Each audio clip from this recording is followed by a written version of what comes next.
While I'm doing my previews, my historical videos, I come across players that I say, you know what, kind of need to do a video on this guy.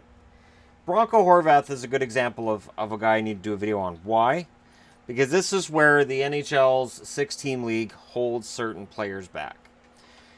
He was an excellent player who put up tremendous point totals throughout his career, but since a majority of that was spent in the American League, in the six-team league, he's not well remembered outside of maybe Boston circles.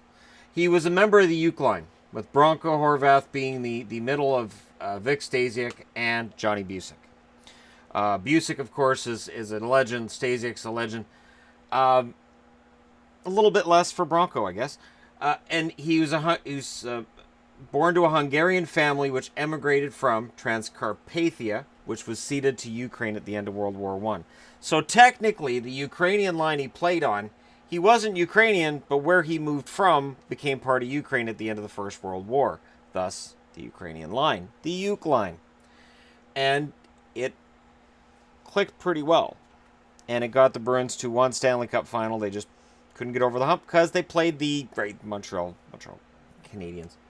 And there wasn't a whole lot of fanfare at the start of his career or at the end. And it's one of those careers you look at and you say, wow, what might have been? 1954-55, in the Western Hockey League, he played for the Edmonton Flyers, which was listed as Detroit's farm team. 67 games played, 50 goals, 60 assists, 110 points. That's a pretty solid season in a pretty solid league. The WHL, of course, the league that eventually forced the NHL to expand. And expansion would show that this guy should have been in the league more than he was. 55-56, he plays his first season with the Rangers. 66 games played, 12 goals, 17 assists, 29 points. 56-57, plays 7 games for the Rangers, 1 goal, 2 assists, plays most of his season in the minors, and then plays 1 game for Montreal after Montreal acquired him for money. Players are traded for money regularly at this point in time in history. Then Boston picks him up from Montreal for nothing. Montreal didn't want anything in return. He goes to Boston, clearly with a chip on his shoulder. Played 67 games that year, 30 goals, 36 assists, 66 points in those 67 games. Pretty solid season. Boston goes to the finals. The Uke line ended up putting up a combined 174 points. Remember, it's a 70-game season, not the 82 we have now. And it was a more defensive league in that stage than what we've usually had up until now. And I say usually because we've gone through a dead puck and there's still, a dearth of goal scoring compared to what it was in the 80s anyway. The year after that, he only plays 45 games, 19 goals, 20 assists, 39 points. 59-60, he's legendary status. 68 games, 39 goals, 41 assists, 80 points. 1 point short of the overall lead in points, with Bobby Hull just beating him out. If he played those 2 other games, who knows? And he ends up tied for the lead in goals with Maurice Richard. Again, if he played those 2 other games, he could have been the league leader in goals and could have been the only one to 40 that year. 60-61, 47 games played, 15 goals, 15 assists, 30 points. And then he's gone to Chicago. And I couldn't find any transaction record. It looks like he just went as a free agent to Chicago. 68 games played, 17 goals, 29 assists, 46 points.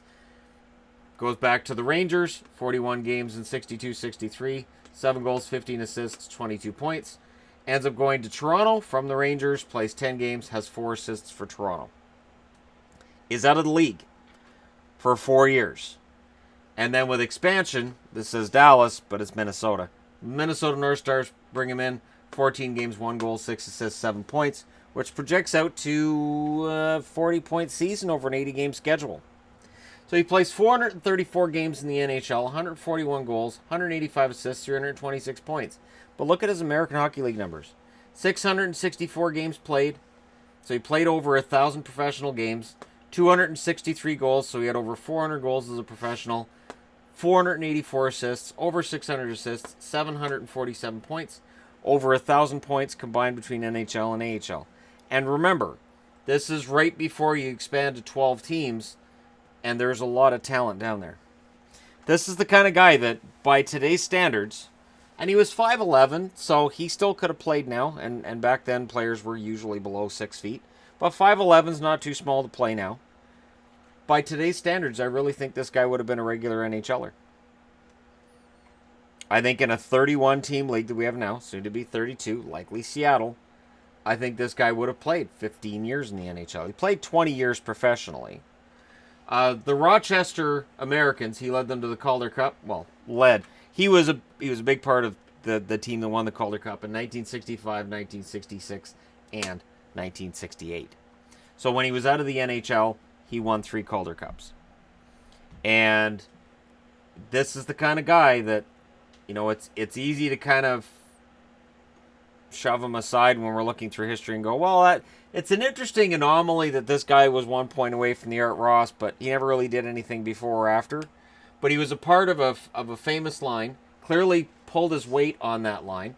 69, 88, over 100 goals in 4 seasons. So he wasn't a slouch. He didn't drag the line down. And he ended up in the AHL Hall of Fame in 2015. He was in the Rochester Americans Hall of Fame before that, though. And, yeah, so there you go. An example of how WHL stats show that he was pretty fantastic at that level. And if he'd played today, we'd be talking about Bronco Horvath, probably 1,000 play.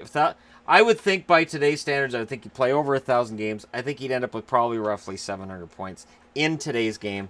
But let me know what you guys think in the comments section below. It's one of those things that as I go through the historical videos, I'm like, hey, who? I gotta look this up. We gotta do something on this because it's kind of a forgotten name. So now it's not forgotten. Thank you guys so much for watching. Hit like and subscribe if you're browsing your way through. You just happen upon this video, and hey, Bronco Horvath, one of the greatest names in the history of hockey. Purely hockey. When he was brought up to play hockey. That's it. Pretty fantastic career for a guy that a lot of hockey fans will probably forget. But this is one of those guys that if you ask Don Cherry, I'm sure Don Cherry would crow a lot about him playing with the Rochester Americans in the 60s. Yeah, that was kind of the wheelhouse of Don Cherry. And he would have had a much longer NHL career if he'd played now. Let me know your thoughts. I'll talk to you again soon.